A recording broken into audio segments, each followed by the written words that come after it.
시청자 여러분 안녕하십니까. 6월 10일 JTBC 아침 N을 시작합니다. 먼저 오늘 아침 주요 뉴스입니다.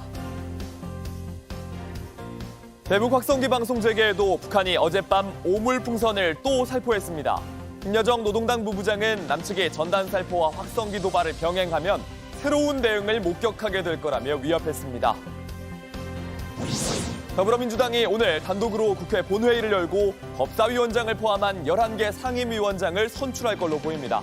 우원식 국회의장도 기다리기만 할 수는 없는 상황이라며 법안을 상정할 뜻을 내비쳤는데 국민의힘은 보이콧하겠다는 방침입니다. 어제 저녁 제주도의 고층 건물 사우나에서 불이 나 수백 명이 대피하는 소동이 벌어졌습니다. 전남 무안에선 SUV 차량이 바다로 추락해 차에 타고 있던 어머니와 아들이 숨졌습니다. 유럽의회 선거에서 극우 정당이 약진한 걸로 나타났습니다. 에마뉘엘 마크롱 프랑스 대통령은 프랑스 의회를 해산하고 오는 30일 조기 총선을 치르겠다고 밝혔습니다. 어젯밤 또다시 북한이 오물풍선을 살포했다는 긴급 문자가 울렸습니다. 우리 정부가 대북 확성기 방송을 재개했지만 북한은 전혀 아랑곳하지 않고 있습니다. 김여정 북한 노동당 부부장은 남측이 전단 살포와 확성기 도발을 병행하면 새로운 대응을 목격하게 될 거라고 했습니다. 이재승 기자입니다. 북한이 일주일 만에 또 오물풍선을 날려보냈습니다. 지난달 말과 이달 초에 이어 벌써 세 번째입니다. 주택 지붕과 골목길, 사찰에도 떨어졌습니다. 스님들은 이른 아침부터 경내에 떨어진 폐지들을 주웠습니다. 그냥 하늘에서 그냥 내려왔어요. 다 여기 동네 전체적으로. 그럼 그 밖에 뭐 다른 것들은 안 보이시고요? 네, 그것밖에 없었어요. 바로 앞 골목 곳곳에서도 폐지가 떨어져 있습니다. 북한이 지금까지 날려보낸 오물풍선은 1000개가 넘습니다. 결국 우리 군은 어제 오후 대북 확성기 방송을 재개했습니다.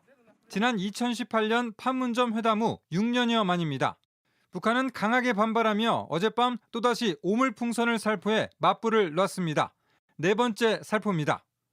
합동참모본부는 북한이 오물풍선으로 추정되는 물체를 또다시 내려보냈고 남서풍을 타고 경기 북부와 동쪽 지역으로 이동 중이라고 밝혔습니다. 북한 김여정 노동당 부부장은 우리의 대응 행동이 9일 중으로 종료될 계획이었지만 상황이 달라졌다고 주장했습니다. 김 부부장은 어젯밤 조선중앙통신을 통해 배포한 담화에서 만약 한국이 국경 너머로 대북 전단 살포와 확성기 방송 도발을 병행한다면 새로운 대응을 목격하게 될 것이라고 위협했습니다. 북한이 새로운 대응을 언급하며 도발 수위를 높이겠다는 의향을 내비치면서 남북의 강대강 대치는 앞으로도 계속될 전망입니다. JTBC 이재승입니다. 6년 동안 중단돼 있었던 대북 확성기 방송이 다시 시작된 건 북한이 오물풍선을 내려보낸 데 대한 맞대응 조치입니다. 확성기에는 방탄소년단의 노래 다이너마이트가 퍼져나왔습니다. 이희령 기자가 전해드립니다. 우리 군이 6년 만에 대북 확성기 방송을 재개했습니다. 대통령실이 어제 오전 대북 확성기를 설치하고 방송을 실시하겠다고 했는데 오후에 바로 진행한 겁니다. 대북 확성기 방송은 2018년 4월 남북 판문점 회담을 계기로 중단되었습니다. 대북 확성기 방송은 북한이 민감하게 반응하는 심리전 수단입니다. 최전방에 있는 북한 군인, 접경지 주민들을 동요시킬 수 있기 때문입니다. 어제 방송은 우리 군이 제작하는 대북 심리전 방송 자유의 소리를 고출력 확성기로 재송출하는 방식으로 실시됐습니다. 야간에 약 24km, 주간에는 10km 정도 떨어진 개성시에서도 라디오 없이 방송 내용을 들을 수 있는 걸로 알려졌습니다. 합동참모본부 관계자는 BTS의 노래 다이너마이트 등도 소개됐다고 밝혔습니다. 방송 중간엔 가수 볼빨간 사춘기의 노래도 나왔습니다. 이 외에도 9.19 군사합의 효력정지 결정 발표, 삼성전자의 스마트폰이 전 세계 38개 국가에서 출하량 1위를 차지했다는 소식 등을 전했습니다. 합동참모본부는 대북 확성기 방송을 추가로 실시할지는 전적으로 북한의 행동에 달려있다고 밝혔습니다. 또 이번 사태의 모든 책임은 북한에 있다며 오물풍선 살포 등 비열한 행위를 즉각 중단할 것을 강력히 촉구한다고 했습니다. JTBC 이희령입니다. 더불어민주당이 오늘 오후 국회 본회의를 단독으로 열고 법제사법위원회 등 11개 상임위원장을 선출할 걸로 보입니다. 여야가 상임위원장 배분을 놓고 대치하고 있는 가운데 민주당은 우원식 국회의장에게 본회의 개의를 요구, 단독 표결로라도 민주당 몫의 상임위원장만 먼저 선출하겠다는 방침입니다. 우원식 국회의장도 기약 없이 기다리기만 할 수는 없는 절박한 상황이라며 사실상 상임위원장 선출안 상정을 내비쳤습니다. 국민의힘은 국회 본회의와 원구성 협상을 보이콧하겠다는 방침을 정하고 오늘 오후 의원총회를 소집해놓은 상태입니다. 어제 저녁 제주 최고층 건물의 사우나에서 불이 났습니다. 부상자도 있었고 수백 명이 대피하는 소동이 벌어졌습니다. 사건 사고 소식 이희령 기자가 정리했습니다. 건물 안이 검게 그을렸습니다. 안에 있는 구조물은 형체를 알아볼 수 없을 정도로 까맣게 타서 녹아내렸습니다. 어제 저녁 7시 10분쯤 제주 최고층 건물인 드림타워 복합리조트 6층 사우나실에서 불이 났다는 신고가 접수됐습니다. 소방 인력이 투입돼 불이 난 지 15분 만에 진화 작업을 마쳤습니다. 사우나 이용객과 객실 손님 등 200여 명이 건물 밖으로 급히 대피했습니다. 드림타워 일부 직원은 연기를 마셔 치료를 받았습니다. 제주 소방본부는 오늘 화재 현장을 조사할 예정이라고 밝혔습니다. 해양경찰이 수중 구조 작업에 나섰습니다. 어제 오후 5시쯤 전남 무안군 홀통 선착장에서 SUV 차량이 바다로 추락했습니다. 이 사고로 모자 관계인 70대 여성과 50대 남성이 숨졌고 다른 탑승자 1명도 병원으로 옮겨졌습니다. 해경은 이들이 해산물을 채취한 뒤 세척하려고 선착장에 접근하다가 사고가 난 걸로 보고 정확한 경위를 조사하고 있습니다. JTBC 이희령입니다. 이스라엘이 주말 사이 하마스에 납치된 인질 4명을 구출하는 데 성공했습니다. 그런데 구출하는 과정이 문제입니다. 이스라엘군이 가자 지구를 무차별 공습해 270여 명의 사람들이 숨진 걸로 파악되면서 민간인 대량 살상 논란이 일고 있습니다. 윤정식 기자입니다. 팔레스타인 무장단체 하마스에 붙잡혀 있던 인질 4명을 구출한 이스라엘군 헬기가 병원에 도착합니다. 노아 아르가마니 씨는 피랍 245일 만에 아버지를 만났습니다. ביקשתי שיעשה כל מה שהוא יכול כדי להחזיר את נועה, כדי שמפה האמא שלה תפגוש אותה, הוא הנהן לי, שתהיה בבית. זו העוצמה של ראש הממשלה.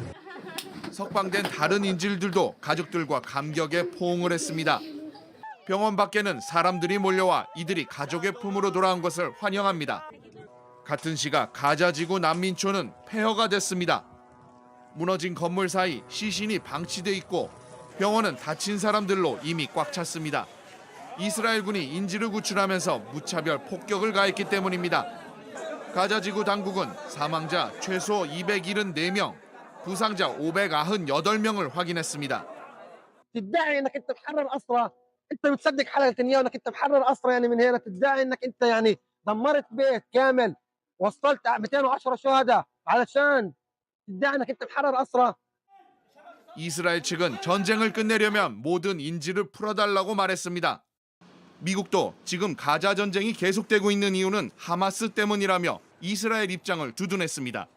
The president himself has said in recent days that the Palestinian people are going through sheer hell in this conflict because Hamas is operating in a way that puts them in the crossfire, that holds hostages right in the heart of crowded civilian areas. 그러자 미국 백악관 앞으로 수천 명의 시위대가 몰려와 이스라엘에 대한 무기 지원 중단과 휴전을 요구했습니다. 미국과 이스라엘의 입장이 휴전 협상에 어떤 영향을 미칠지 주목됩니다. JTBC 윤정식입니다. 유럽 의회 선거에서 현재 제1당격인 중도 우파 성향의 유럽국민당이 유럽 의회 내 제1당을 유지할 걸로 예상됩니다. 하지만 나머지 중도 성향 정당들의 의석은 줄어든 반면 강경 우파와 극우 성향 정치 세력은 약진할 걸로 나타났습니다. 이렇게 유럽 정치 지형의 우향우 속도가 한층 빨라지는 상황에서 에마뉴엘 마크롱 프랑스 대통령은 프랑스 의회를 해산하고 오는 30일 조기 총선을 치르겠다고 전격 발표했습니다. 소속 정당인 중도 성향의 르네상스당이 극우인 국민연합에 완패할 걸로 예상됐기 때문입니다. 온라인에서 화제가 된 뉴스, 화제가 될 뉴스를 골라 전해드립니다. 아침엔 소셜픽입니다. 여전히 2004년 밀양 성폭행 사건의 폭로가 이어지는 중입니다. 지난 8일 한 유튜버가 피해자의 허락 없이 피해자의 음성과 판결문을 공개했는데 피해자가 직접 나서서 공개를 원치 않는다고 밝혔습니다. 한 유튜버가 밀양 사건의 피해자와 직접 통화한 내용이라며 올린 영상입니다. 1년 전에 통화한 걸 음성 변조 없이 올렸고 영상은 순식간에 퍼져나갔습니다. 또 다른 영상에선 판결문 전문을 공개했습니다. 그러자 피해자의 가족이 직접 온라인에 글을 올렸습니다. 영상을 보자마자 삭제를 요청했지만 받아들여지지 않았다는 겁니다. 사전 동의 없이 왜 영상을 올리셨느냐, 다른 유튜버도 음성을 그대로 사용했다면서 우려하는 문자 메시지도 함께 올렸습니다. 피해자가 유튜버의 영상들로 힘들어하고 있다면서 발언을 하더라도 직접 하겠다, 원하지 않으니 당장 삭제하라고 썼습니다. 유튜버는 오늘 새벽 영상을 삭제했습니다. 앞서 처음 신상을 공개한 유튜브 나락보관소도 한 차례 영상을 모두 지웠지만 최근 다시 영상을 게재했습니다. 피해자에 대한 조력자가 되어서 이 사건을 끝까지 함께 이렇게 피해자와 함께 협력을 할 거냐 전혀 그렇게 보기 어렵거든요. 한국성폭력상담소는 유튜브 콘텐츠에 피해자가 희생되면서 피해자의 안녕과 일상에서의 안전이 보장되지 못하는 구조라고도 지적했습니다. 박상우 국토교통부 장관이 아파트 전세가 상승의 원인으로 과소비를 지목했습니다. 어제 KBS 일요진단 라이브에 출연해 답한 내용인데요. 조금 이제 들으시는 분이 어떻게 들을지 모르겠지만 정부가 서민을 도와주기 위해서 저리의 정치 자금을 빌려줬더니 이것이 오히려 전세에 대한 과소비를 불러일으켰다. 과소비를. 신생아 특례 대출 등 정부 지원이 전셋값에 영향을 미쳤냐고 묻자 이렇게 답한 겁니다. 전세는 주택 구매와는 달리 투자로 볼 수는 없다고 설명했습니다. 예를 들면 뭐 15평 집에 살 전세를 얻어야 될 거를 뭐 20평 집에 얻는다든지 하는 과소비 현상도 있지 않을까 하는. 계약갱신 청구권 등 세입자의 보호를 강화한 임대차법과 종합부동산세에 대해서는 폐지 입장을 밝혔습니다. 이것 때문에 전셋값이 오른다라고 분석하기는 사실은 조금 무리는 있습니다만 그렇죠. 오를 때 더 많이 네. 오르게 하는 그런 부작용이 있는 것은 틀림이 없습니다. 예. 미국 사우스다코타의 주 청사 앞에 나치 깃발이 내걸렸습니다. 나치 독일로부터 승리를 얻어낸 노르망디 상륙 작전의 성공 80주년을 축하한 날이었습니다. 현지 시간 8일입니다. 붉은 셔츠와 검은색 복면으로 얼굴을 가린 사람들이 나치 깃발을 듣고 행진합니다. 이들이 깃발을 내건 곳은 사우스다코타주의 주 청사 건물입니다. 주 정부의 허가 없이 벌인 시위에 이 행진 사고는 없이 해산됐습니다. 크리스티 노엠 사우스다코타 주지사는 이곳에선 나치가 환영받지 못한다. 모든 증오와 나치를 거부한다는 입장을 밝혔습니다. 이 단체는 피해 부족이라는 이름으로 네오나치를 표방합니다. 외신에 따르면 2018년 나타나서 지난해에 144건이 넘는 시위를 벌였습니다. 미국에선 나치 구호를 외치는 건 평화 시위가 아니라 폭력이다. 자랑스럽다면 얼굴은 왜 가렸느냐며 이 시위 강하게 비판했습니다.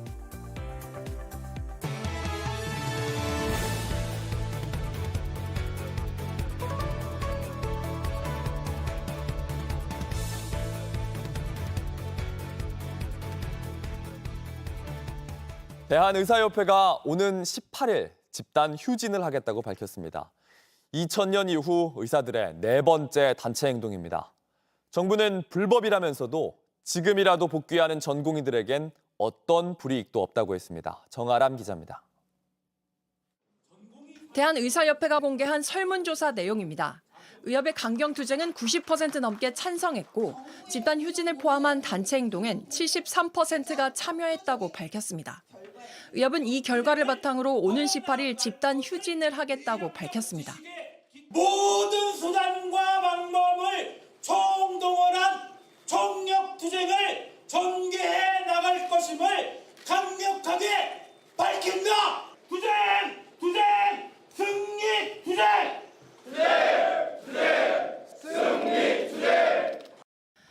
또 같은 날 전국 의사 14만 명은 물론 의대생과 학부모 등이 참여하는 총궐기 대회를 열겠다고 밝혔습니다.